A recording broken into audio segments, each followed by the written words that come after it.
Hi everyone, Vicki Waco here, and welcome back to You Are Not Alone, my weekly web series where we talk about resources and ways to help those who have been survivors of childhood trauma, or if you are someone who is a caring adult or in the life of a child who's gone through some trauma. I'm a survivor of childhood trauma. I experienced multiple forms of trauma when I was a child. Not limited to drug addiction in my household, murders happening within my family, being shuffled back and forth. I had a learning disability. The list goes on and on. But today I wanted to focus on one of the earliest books that really helped me in understanding some of the broader issues that face children with trauma. This is an oldie but a goodie. It's called Savage Inequality. You might have heard about it already. It came out way back in 1991, but I still feel like it is a foundational piece of understanding about our education system. If you work in education, maybe you read it when you were doing your coursework.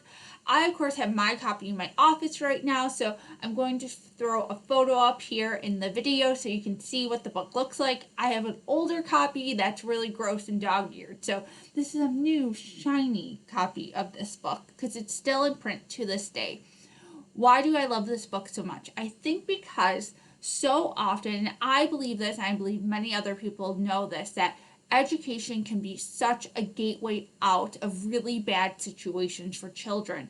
But the problem is that a lot of times children facing trauma or in traumatic experiences as a child also don't have access to the best education. So if we know that education can be a way forward and a way out for children who are experiencing trauma at home in a safe place, we need to make sure those places are safe.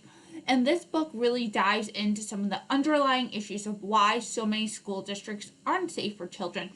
And I think we saw the importance of this even more so during the pandemic we've been going through, when children weren't able to go to school. We realized how vital that safe space can be for children who might be experiencing trauma at home.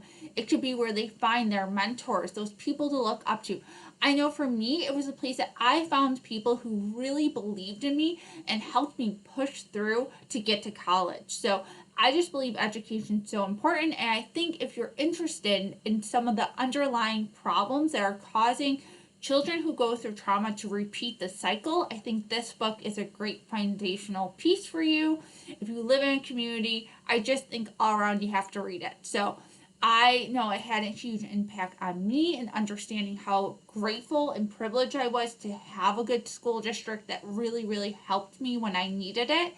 And my heart just goes out to those who don't have that safe space for them.